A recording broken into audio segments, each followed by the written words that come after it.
नमस्कार. मी विकास मेश्राम राजेश्वर पार्क सोसायटीमध्ये आज तुमचं स्वागत करतोय. इथे सगळे सामूहिक पद्धतीने सगळे लोक मिळून एकत्र स्वच्छता अभियान राबवत असतात ऑलमोस्ट दर रविवारी. तर आपण इथे काही लोकांची मतं जाणून घेऊया की त्यांची मतं काय आहेत याच्याबद्दल. हे बघा, इथे आपण सगळे आमचे शेजारी जे आहेत सगळे मिळून आम्ही एकत्र स्वच्छता अभियान राबवलेलं आहे. तर इथे आपल्याला बघत आहेत की सगळ्याचा कचरा जो काय आहे की कचरा इथे वैयक्तिकरित्या उचलून सगळे फेकत आहेत. अशा पद्धतीने स्वच्छता दर रविवारी सगळे मिळून एकत्र करत असतात आणि सगळ्यांचा उत्स्फूर्त सहभाग इथे लाभलेला असतो. तर अतिशय छान पद्धतीने इथे सफाई अभियान आम्ही राबवलेलं आहे.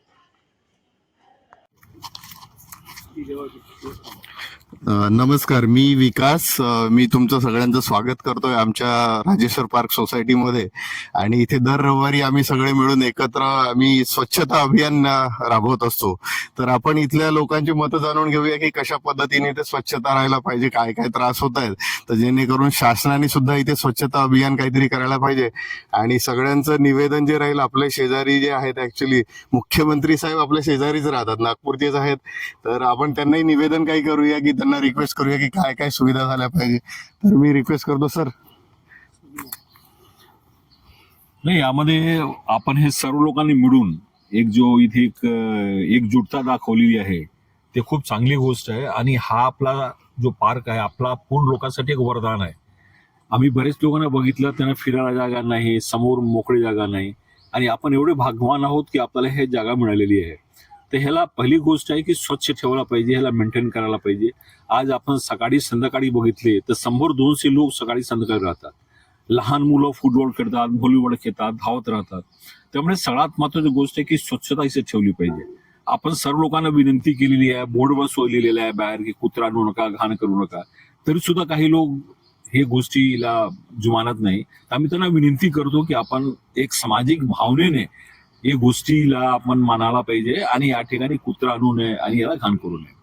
दुसरी गोष्ट, या ठिकाणी जेवढे लोक आहेत, मी सर्व लोकांना बघतो की आपला परीने सगळ्या लोकांचे प्रयत्न चालू आहे की हे पार्क स्वच्छ पाहिजे, व्यवस्थित पाहिजे, यामध्ये बाहेरचे सुद्धा कुत्रा आणू नये, यासाठी आपण प्रयत्न करतो. आणि मला असं वाटतं की आपण जर सगळे मिळून असं काम केलं तर नक्की 2-4-5 महिन्यामध्ये हा एक सुंदर एक आदर्श पार्क होईल. आणि यासाठी आपला मेश्राम साहेब आहेत, त्यांनी भरपूर पुढाकार घेतलेला आहे. आपला भांडे साहेब आहेत, आपल्या इथे सगळे लोक आहेत.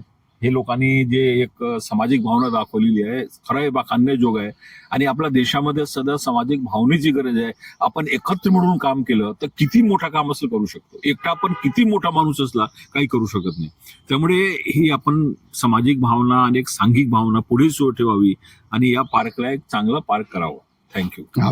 आपल्यासोबत ऍक्च्युली भूषण कुमार उपाध्याय सर आहेत. ऍक्च्युली हे IAS IPS अधिकारी आहेत आणि यांनी शासकीय विभागात भरपूर चांगली चांगली कामं केलेली आहेत आणि त्यांचाच अनुभव आपल्या सगळ्यांना इथे मिळत आहे.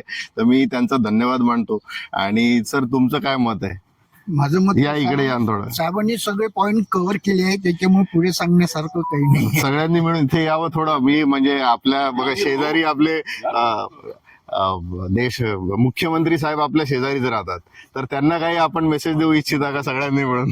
जसं आपण नगरपंचायतला त्या इथल्या ज्या उणिवा आहे ते आपण जो प्रस्ताव दाखल केला, निवेदन दिलेलं आहे, त्याच्यावर त्वरित लवकर कारवाई झाली पाहिजे, एवढंच पाठपुरावा करायचा.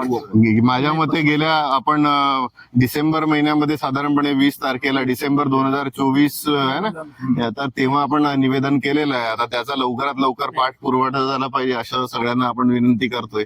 जे आपले सदस्य आहेत ना, काळे साहेब, त्यांच्याशी मी पर्सनली भेटलो होतो मागे. पुन्हा आज किंवा उद्या मी पर्सनली भेटणार पूर्ण ह्या चर्चेबद्दल. बरोबर. आणि बावनकुळे साहेबांना काही विनंती करावीशी वाटते आपल्या सगळ्यांना? आमच्या म्हणजे आमदार आहेत, नामदार आहेत, आता पालकमंत्री झाले, त्यांचे आपण मतदार आहोत. त्यामुळे त्यांना सो विनंती करू की साहेब हे पार्कवर लक्ष देऊन चांगला डेव्हलप करायला हवं. नक्कीच नक्कीच. आपली सगळ्यांची ही रिक्वेस्ट आपण त्यांच्यापर्यंत पोहोचवूया असं मला वाटतंय. ठीक आहे. आपण जी अप्लिकेशन केलेली आहे, त्याने पाठवलेली आहे, त्याची एक कॉपी आपण झेरॉक्स करून 2-3 लोक जाऊ शकतो, भेटू शकतो. सगळ्यांना नक्कीच नक्कीच आपण तशा पद्धतीने प्रयत्न करू आणि हा आपला पार्क अतिशय सुंदर व्हावा करावा अशी सगळ्यांची इच्छा आणि ती लवकरच पूर्ण होईल असं आर्थिक इच्छा वाटतं. आहे सगळ्यांची. आणि सगळ्यांनी इथे काही कुत्रे वगैरे जे आणतात बेसिकली घाण फिरवायला, तर ते आणू नये असं सगळ्यांची इथे इच्छा आहे basically. बरोबर ते बंद तर होईलच म्हणा, ते असं तो आपलं बंद होणारच आहे ते. अजून एक आमचे आपलं नाव काय? पृथ्वीराज गजबी. पृथ्वीराज गजबी. तर यांचं देखील मत जाणून घेऊया की यांचं काय म्हणणं आहे. माझे एवढं म्हणणं आहे की बाकी सर्व लोकांनी आपले मनोगत व्यक्त केलेत, पण जे लोक लहान मुलांना घेऊन येतात ते पॅकेट असतात हल्दीराम बुंजियाचे वगैरे, ते खाल्ल्यानंतर इथंच फेकतात. ते त्याला गार्डनच्या आतमध्ये नाही फेकायला पाहिजे, एखाद्या कचऱ्याच्या ठिकाणी फेकायला पाहिजे. त्याच्यापासून म्हणजे आपण जे सर्व मेहनतीनं करतो मग ते परत तेच करतात. अच्छा, म्हणजे तर ऍक्च्युली त्यांचं पण सर काम कसं आहे. आहे, कसं आहे, याच्यामध्ये उलट लहानपणापासून त्यांना सवय लावली हो. तर किती छान होईल हो हो है ना. तर बरोबर. त्यांना सुद्धा स्वच्छतेची त्यांच्या बेसिकली घर- जाणीव घर- होईल घर बेसिकली. स्वस्त राहील. त्यांना घरी पण तशी सवय सवय लागेल. तर लावायला अतिशय पाहिजे. छान तुम्ही बेसिकली मुद्दा कारण मी सांगितला आता की मुलं तिकडे आली. साफ केल्यानंतर तिकडे जाऊन बघितलं तर बरोबर. ते पॅकेट पडलेले आहेत. आता बस, बस, जस्ट बस. माझ्या लक्षात आलं. बरोबर तर ते बरोबर. पण त्यांनी आपला स्वतःचं घर समजून, गार्डन आपलं घर समजून त्यांनी एवढे करायला पाहिजे, माझी विनंती आहे अशी. अगदी बरोबर. छान छान. नक्कीच नक्कीच.